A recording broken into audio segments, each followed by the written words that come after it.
What's up, guys? This is Dan for BladeReviews.com. Thanks for joining me and welcome to my review of the LionSteel TM1.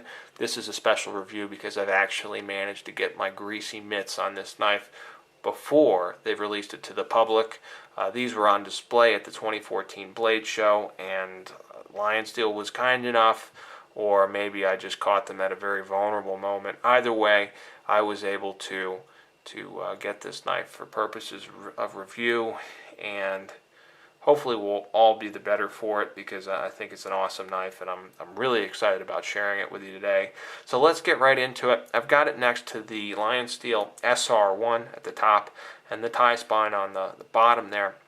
And all three of these knives come from LionSteel's Solid line. That's what they're calling their knives that have been, where the handles have been 4D machined out of a single block of material. In the case of the SR1 and the tie spine, it's titanium, but here with the TM1, LionSteel has given us the option of either a carbon fiber handle or a micarta handle. So very interesting. Making the TM1 even more interesting is the fact that it's their first solid knife with a backlock, and then they've also, as if that wasn't enough, decided to up the ante and install a full IKBS bearing pivot system as well. So just a really cool knife. Let's pull these other ones off the table. I'll rattle off some quick specs and then we'll get right into it. It has an overall length of 8 inches. It's got a 3.5 inch long blade and a weight of 4.5 ounces. It definitely feels light for its size due to that full carbon fiber handle. Still, it's a larger knife for sure, and it could flex into an EDC role depending on who you are and what you're doing. For me, it's been more of a dedicated utility knife. I've been carrying it after hours and on the weekends as well, and have just enjoyed it as a collectible too. So a number of potential applications for the TM1. Moving into the blade shape of the knife and just talking about the blade in general, what you have here is a reverse tanto blade shape. Interesting and a little bit different from what you typically see. Perhaps the most famous reverse tanto blade shape out there is found on the 940 Osborne. That's a Benchmade knife, of course, and that was designed by Warren Osborne and has introduced many collectors to the reverse tanto blade shape. The nice thing about the reverse tanto blade shape is that you do get the tip of a tanto, very fine, but also quite stout, good penetration capability there, and you also have the belly of a drop point or clip point blade shape. So a nice utility blade shape, and definitely visually interesting as well, which was a good idea for the TM1, which is a bit of a mashup between a classic lockback mechanism and then modern materials and manufacturing, and just impeccable fit and finish. So let's talk a little bit about the performance of this blade here.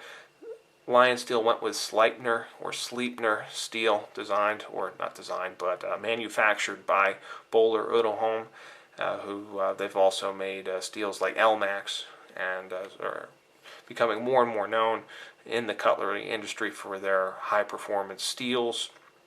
Sleipner is a steel that I've not had a lot of familiarity with before. Böhler has been sort of advertising this as a stainless D2, and after carrying and using the knife for a few weeks, I really can't tell you if this is like a stainless D2 or not. Maybe that's a question for a chemist or something. I'll just tell you, practically speaking, that the steel, first, it hasn't stained at all. I haven't had any issues with rust or corrosion. It has been relatively easy to sharpen and maintain. I've mostly been stropping my knife after use, and it has held a really nice edge. The blade has been given a full flat grind, and it comes to a pretty thin edge here. So it's definitely a slicer, and if you're breaking down cardboard boxes or cutting rope or doing a little bit of mild food prep, you'll certainly be able to get that done. But they've also selected a thicker piece of steel here, so there's some strength, and my understanding is that Sleipner is a fairly tough steel, so you can get some real versatility out of this steel and blade shape.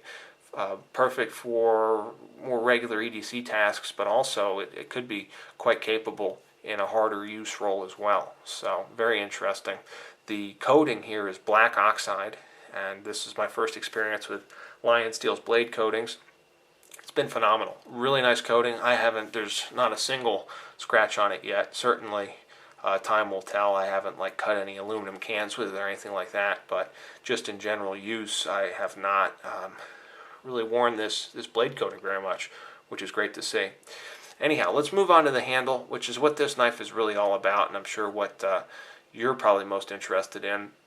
And again, it has been milled from a single solid piece of carbon fiber, 4-axis machined, and there are no seams. There's just one piece of carbon fiber here. Really, really cool. And they did a beautiful job machining this knife. I love the use of carbon fiber here. As you kind of peer into the handle there, you can see that carbon fiber weave. Just too cool. And like I mentioned before, they are offering this knife, or they will be offering it in my card as well. Although personally, I would go for carbon fiber all day. I'm a real sucker for carbon fiber.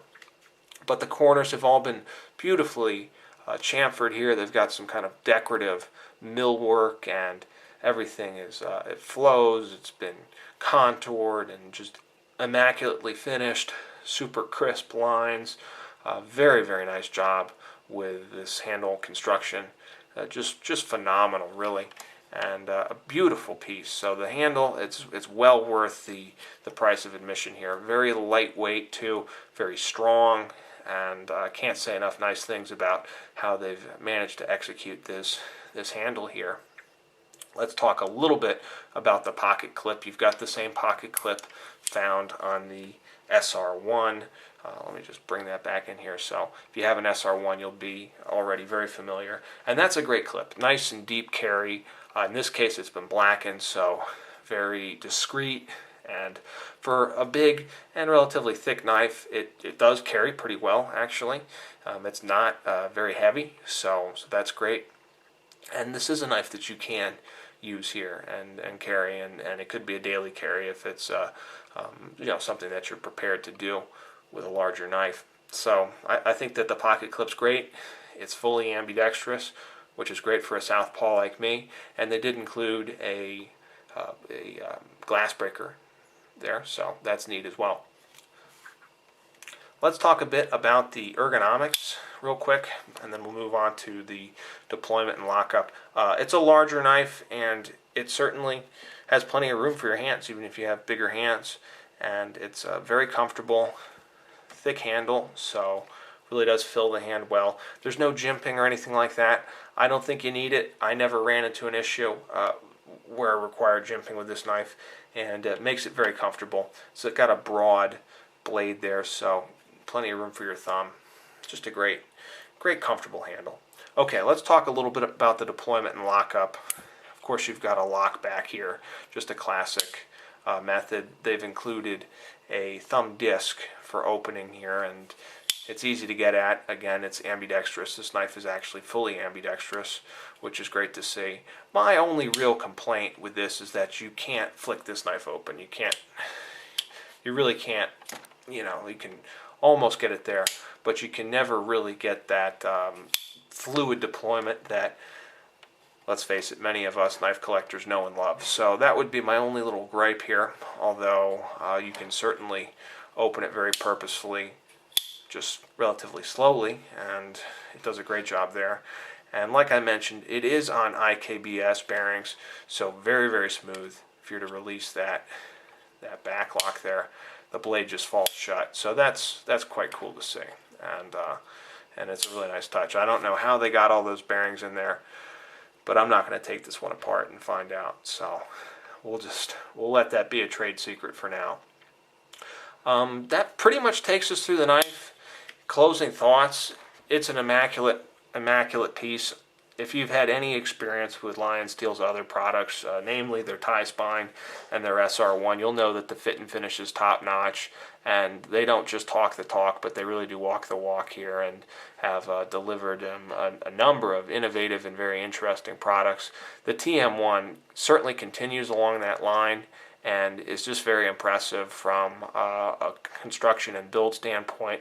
From a design standpoint, I think it's very interesting. I think it's a beautiful knife. I like the all blackout version. I also think that the satin bladed version is quite handsome as well. So they've definitely checked a lot of boxes for me. I again feel very fortunate to be able to share this knife with you, and I certainly do recommend checking it out once it gets released. If it's a knife you're interested in taking a look at, I think you'll be very satisfied with it. So once again, this is Dan for BladeReviews.com. Thanks for joining me, guys. Take care, and I'll be back soon with another knife review.